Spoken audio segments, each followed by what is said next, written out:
आज हम कक्षा 7वीं वसंत भाग 2 का पहला पाठ, जो एक कविता है, हम पंछी उन्मुक्त गगन के, उसका पाठ करने जा रहे हैं। इस कविता के जो कवि हैं उनका नाम है शिवमंगल सिंह सुमन। सबसे पहले हम कविता के बारे में पढ़ें। शिवमंगल सिंह सुमन का जन्म 5 अगस्त 1915 जगरपुर, उन्नाव, उत्तर प्रदेश में हुआ। इस महाकवि की प्रमुख कृतियां हैं हिलोर, मिट्टी की बारात, वाणी की व्यथा, प्रलय सर्जन आदि। इनको जो प्रमुख सम्मान मिले, पुरस्कार मिले, उनमें साहित्य अकादमी पुरस्कार, भारत भारती पुरस्कार, ये प्रमुख हैं। और इस महाकवि का निधन 27 नवंबर 2002 को हुआ। इस महाकवि की जो एक कविता हमारी इस पुस्तक में शामिल की गई है, उसमें हम पंछी उन्मुक्त गगन के, इस कविता के भावार्थ या इसके सार की बात करें तो इसमें पक्षियों के माध्यम से कवि ने आजादी के महत्व को उजागर किया है। तो इस कविता का भावार्थ और प्रश्नोत्तर पर चर्चा करें। सबसे पहले हम इस कविता का पाठ करते हैं। मैं इस कविता का पाठ करूंगा, हो सके तो आप इसका अनुकरण पाठ करें, दोहराएं और इसका आनंद लें। तो लीजिए। हम पंछी उन्मुक्त गगन के, हम पंछी उन्मुक्त गगन के पिंजर बदना गा पाएंगे। हम पंछी उन्मुक्त गगन के पिंजर बदना गा पाएंगे। कनक तीलियों से टकराकर पुलकित पंख टूट जाएंगे। हम बहता जल पीने वाले, हम बहता जल पीने वाले मर जाएंगे भूखे प्यासे। हम बहता जल पीने वाले मर जाएंगे भूखे प्यासे। कहीं भली है कटुक निवोरी कनक कटोरी के मैदा से।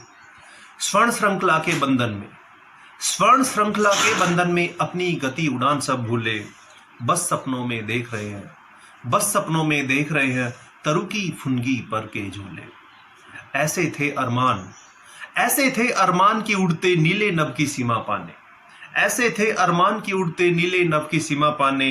लाल किरण सी चोंच खोल चुगते तारक अनार के दाने। लाल किरण सी चोंच खोल चुगते तारक अनार के दाने। होती सीमा हीन क्षितिज से इन पंखों की होडा होडी। होती सीमा हीन क्षितिज से इन पंखों की होडा होडी। यहाँ तो क्षितिज मिलन बन जाता, यहाँ तंती सांसों की डोरी। नीड़ न दो चाहे टहनी का, नीड़ न दो चाहे टहनी का आश्रय छिन बिन कर डालो। लेकिन पंख दिए हैं तो आकुल उड़ान में विघ्न न डालो।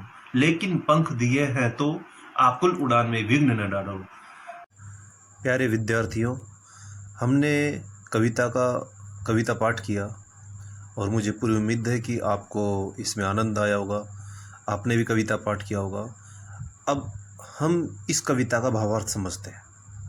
और भावार्थ समझने से पहले कि जिसे हमें भावार्थ समझने में आसानी रहे, हमें इसमें कुछ नए शब्द आए हैं जिनको हम कठिन शब्द भी बोल सकते हैं, नए शब्द भी बोल सकते हैं। उन शब्दों का हम शब्दार्थ समझते हैं। तो जैसे इनमें पंछी, पंछी शब्द, इसके पर्यायवाची शब्द होते हैं पक्षी, खग, विहग, नभचर आदि। इसी तरीके से उन्मुक्त, उन्मुक्त शब्द आया है। उन्मुक्त का तात्पर्य है खुला। गगन, गगन के पर्यायवाची शब्दों की हम बात करें तो आसमान, नभ, आकाश, व्योम, ये इसके पर्यायवाची शब्द हैं। उसी तरीके से हम इसमें आगे बात करते हैं तो कनक, कनक शब्द, प्यारे विद्यार्थियों, किसी भी भाषा में और ख़ासतौर से हिंदी में कई शब्द ऐसे हैं उस शब्द के कई एक से अधिक अर्थ निकलते हैं। और वो, लेकिन वो अर्थ, उस शब्द का क्या अर्थ आ रहा है, वो हमें उस वाक्य में प्रयोग के आधार पर पता चलता है। जैसे यहाँ पर कनक शब्द आया, कनक के वैसे तो अर्थ, कनक का मतलब सोना भी होता है, कनक का मतलब धतूरा भी होता है, कनक का मतलब अनाज भी होता है, लेकिन यहाँ पर कनक का तात्पर्य है सोना।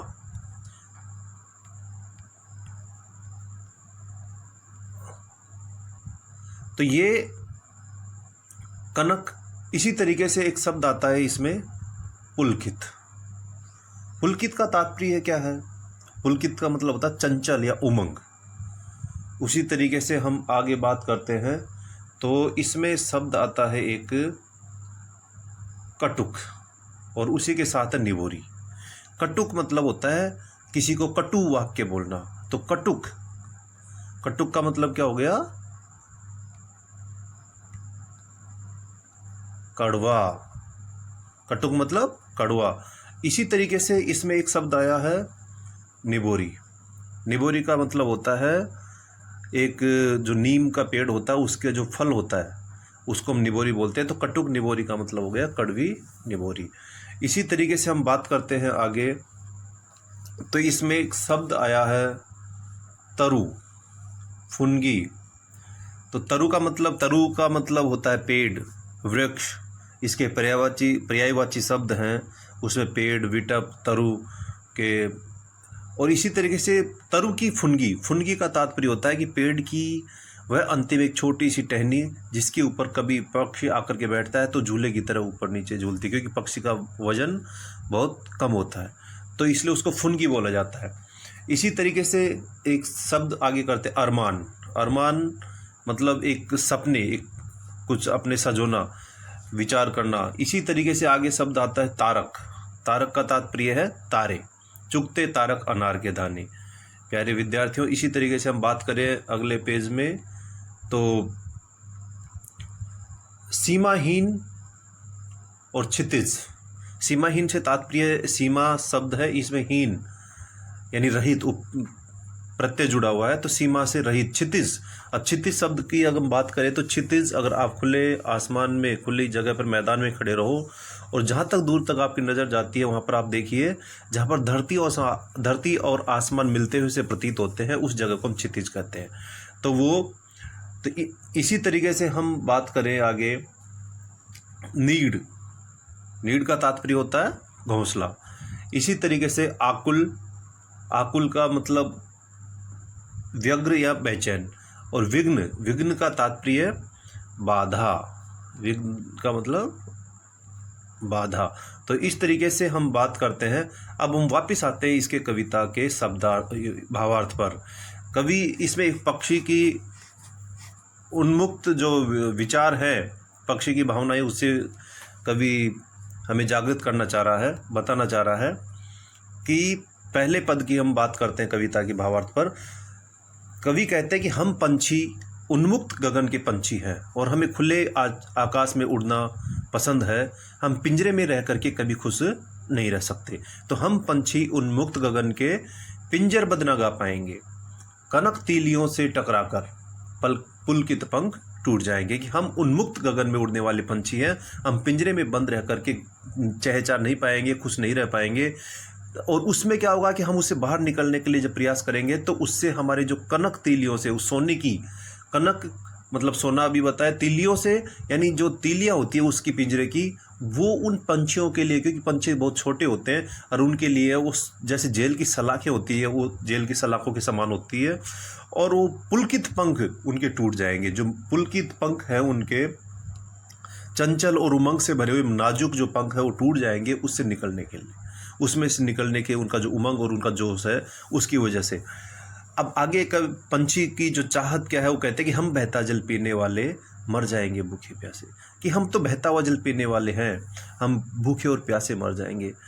कहीं भली है कटुक निबोरी कनक कटोरी के मैदा से। वो कहते हैं कि हमें चाहे आज़ाद स्वच्छंद रह करके हम बहता हुआ जल पी लेंगे, कड़वी निबोरी खा लेंगे, लेकिन हमें आज़ाद रहने दीजिए, स्वच्छंद रहने दीजिए। हमें पिंजरे में बंद रह करके सोने की कटोरी में जो मैदा से तात्पर्य यहाँ पर मैदा से बने व्यंजन, मिठाइयाँ आदि हमें नहीं चाहिए।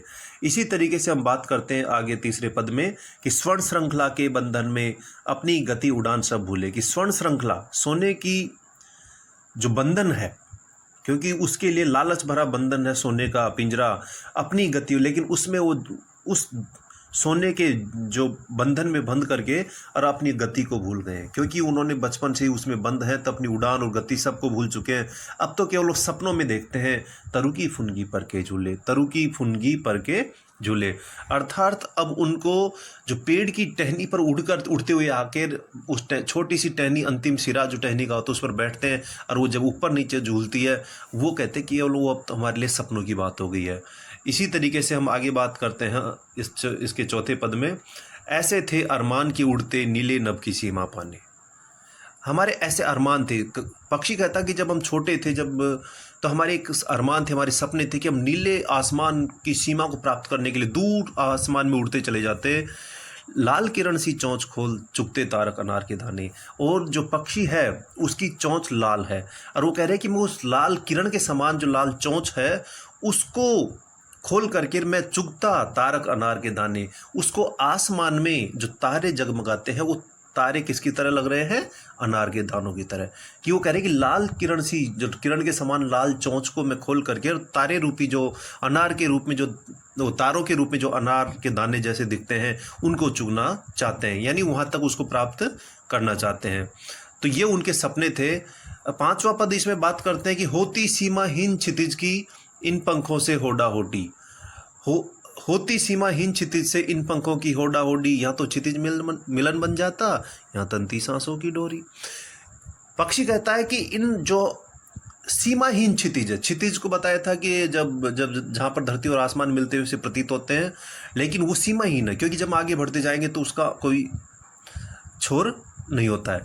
तो इन पंखों की होड़ा होड़ी की, वो कह रहा है कि मेरे जो नाजुक कोमल पंख इनकी होड़ लग जाती, यहाँ तो क्षितिज मिल जाता, यहाँ उसको प्राप्त करने के यहाँ तो क्षितिज मिलन बन जाता, यहाँ तनती सांसों की डोरी। सांसों की डोरी तनने का मतलब होता है कि चाहे हमारे प्राण हम उसके लिए त्याग देते, यानी हम दूर आसमान में उड़ते चले जाते, और यहाँ तो जो क्षितिज मिल जाता, यहाँ नहीं मिलता तो हम चाहे हमारे प्राण ही हम त्याग देते।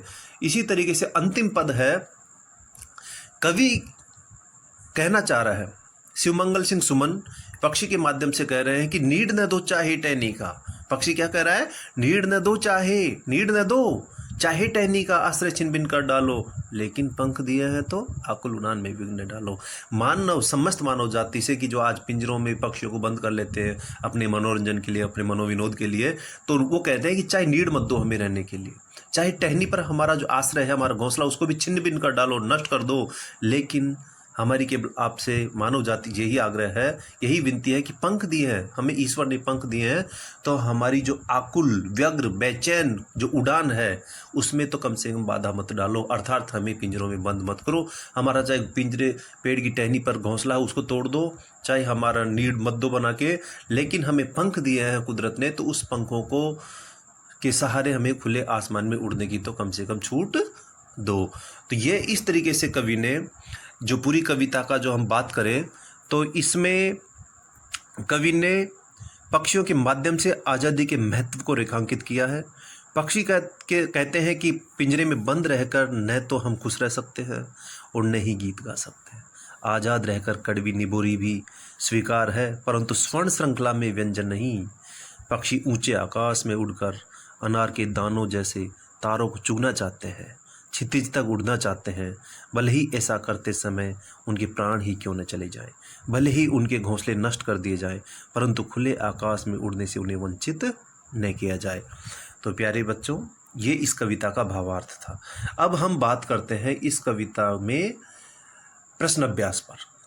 पहला प्रश्न है कि हर तरह की सुख सुविधाएं पाकर भी पक्षी पिंजरे में बंद क्यों नहीं रहना चाहते। तो इस जब प्रश्न है कि हर तरह की उसको सुख सुविधाएं मिल रही हैं फिर भी वो पक्षी है जो पिंजरे में बंद नहीं रहना चाहते, तो इसका क्यों नहीं रहना चाहते? क्योंकि उनको पक्षियों को अपनी आज़ादी प्यारी है। हर प्राणी स्वभाव से स्वतंत्रता प्रिय होता है और उसको पिंजरे में बंद रहना या किसी दूसरे के वश में रहना किसी को भी अच्छा नहीं लगता है।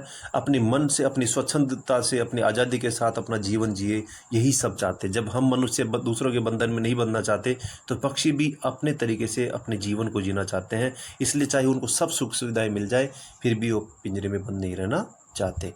पक्षी, दूसरे प्रश्न की बात करें तो हम पक्षी उन्मुक्त रहकर अपनी कौन कौन सी इच्छाएं पूरी करना चाहते हैं। पक्षी उन्मुक्त रहकर, वो हमने बात की कि वो नीले आकाश की सीमा तक उड़ना चाहते हैं, नदी झरनों का जल बहता हुआ जल पीना चाहते हैं, नीम के वृक्ष की कड़वी निबोरी खाना चाहते हैं, तरु की फुनगी पर झूलना चाहते हैं, और वो क्षितिज को प्राप्त करने के लिए दूर तक उड़ना चाहते हैं।